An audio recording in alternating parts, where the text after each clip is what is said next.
Okay, Assalamualaikum warahmatullahi wabarakatuh. So for today, we would like to go through about the role of chemoreceptor in controlling the rate of normal breathing.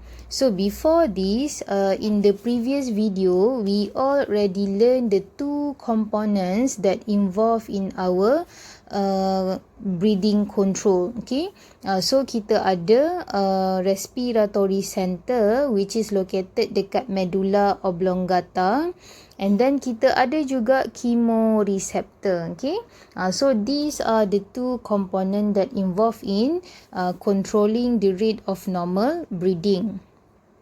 So, kenapa kita nak belajar benda ni? Sebab kita nak tahu apa yang body kita respon bila kita punya pH bertukar menjadi become more acidic, ataupun kita punya partial pressure of carbon dioxide increase in our body. Okay?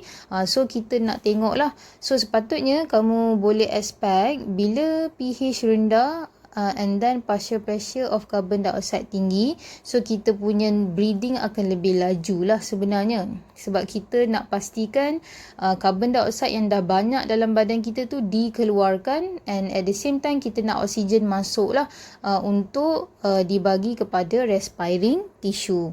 Okay, itu kita punya logik kenapa kita nak buat benda ni lah. Okay, so saya tunjuk dulu bigger picture apa yang saya dah lukis. Okay, so ni bigger picture dia lah. Kalau kamu nak tulis sama-sama lagi bagus, okay, untuk lebih faham lah. Okay, so kita akan mula dulu dengan chemoreceptor. Okay, so yang belah kiri ni lah, kita akan mula dari sini. Okay, jom kita start. Okay, the first thing apa yang berlaku is that central chemoreceptor that located at medulla oblongata will detect changes in pH in cerebrospinal fluid. Okay, so for those yang tak tahu cerebrospinal fluid ni dekat mana, dia berada dekat brain and spinal cord. Okay, so kalau tak tahu juga brain dengan spinal cord dekat mana, kamu boleh google, okay, dekat manalah dua benda ni. Okay, seterusnya itu lagi satu chemoreceptor which is kita panggil peripheral chemoreceptor, yang ni dia terletak dekat aortic and carotid body. So what happen is the peripheral chemoreceptor will detect changes in blood pH or increase in partial pressure of carbon dioxide in blood. Okay, so untuk central chemoreceptor dia detect in cerebrospinal fluid, in peripheral chemoreceptor dia detect dekat blood. Okay, so kita tulislah perkataan dekat sini, detect. So bila chemoreceptor dah detect ada changes ataupun abnormalities pada kita punya pH in cerebrospinal fluid and blood, dia akan hantar signal kepada respiratory center. Okay, so respiratory center kita dah belajar terletak dekat medulla oblongata. Okay, dekat kamu punya bahagian brain bawah sikit. Okay, so kita tulis dekat sini send impulse. Okay, so bila inspiratory center dah dapat impulse, apa yang berlaku, inspiratory center akan hantar pula impulse ataupun signal kepada diaphragm dan juga external intercostal muscle. So kamu tahu diaphragm kamu dekat mana kan? Kamu dah belajar before this. So diaphragm kamu dia akan dapat signal lah. So untuk inspiratory center send impulse or signal to diaphragm, dia akan guna satu nerve ataupun neuron, kita panggil phrenic nerve.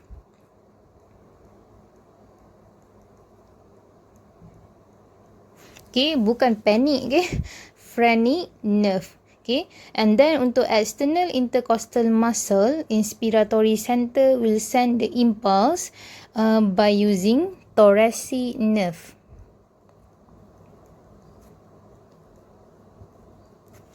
Okay, boleh. So, bila diaphragm dengan external intercostal muscle get impulse, diorang akan contract.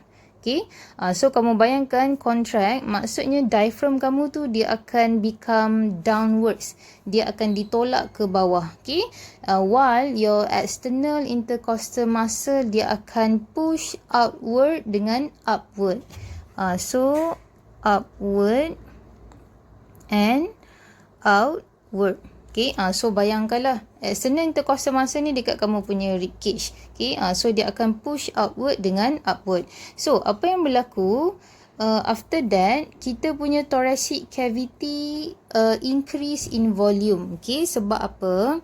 Sebab waktu ni air from outside ataupun air from atmosphere is forced into our lung. Okay, so lung kita tu terletak dekat thoracic cavity lah. So dengan kata lain, bila air from outside is forced into our lung, so berlaku inhalation. Okay, so nama lain untuk inhalation ni adalah inspiration. Tapi bukan inspirasi untuk kejayaan and so on. Okay, so itu nama lain dia lah, inhalation. So kamu bayangkan kamu inhale. So oksigen daripada luar masuklah dalam kamu punya lung. Okay, so bila kamu inhale, apa yang berlaku, lung kamu dia akan expand. Ini kita semua tahu secara logiknya. Okay, so lung kita expand. So bila lung expand, lung dia, dekat lung ada alveolus. Okay, so dekat alveolus ada satu reseptor yang kita namakan sebagai stretch receptor. So stretch receptor ni akan activate bila lung kamu expand. Okay, so bila stretch receptor activated, apa yang berlaku, stretch receptor dia akan hantar impuls kepada so dia hantar kepada expiratory center. Okay, so kalau soalan tanya dia hantar impuls menggunakan nerve apa, so jawapannya adalah vagus nerve.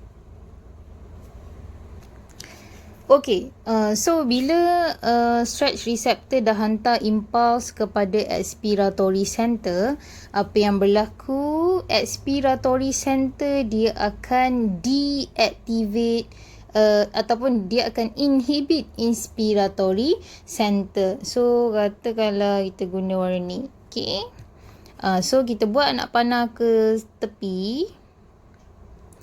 So perkataan dia inhibit temporarily. Okay, so expiratory center dia akan inhibit sementara saja inspiratory center. Okay, so kenapa dia inhibit inspiratory center? Okay, kalau kita tengok kita punya breathing, normal breathing, kita akan inhale dengan exhale, betul?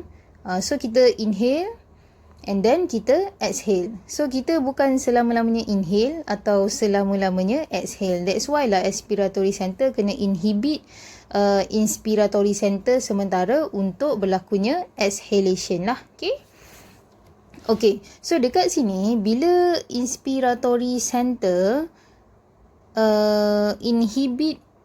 expiratory center inhibit inspiratory center, so inspiratory center tak boleh hantar impuls kepada diaphragm dengan external intercostal muscle.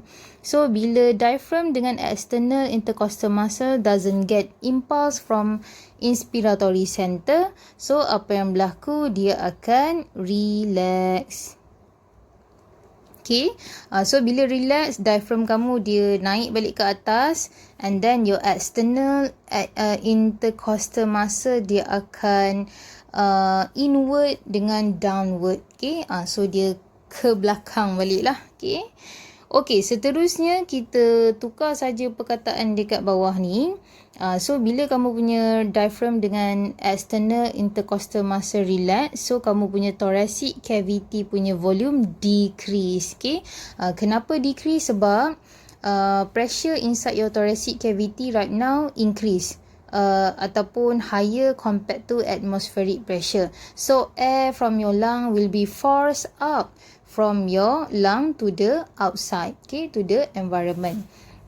So dekat sini bila kita kata air is forced up from the lung, kita kata exhalation take place.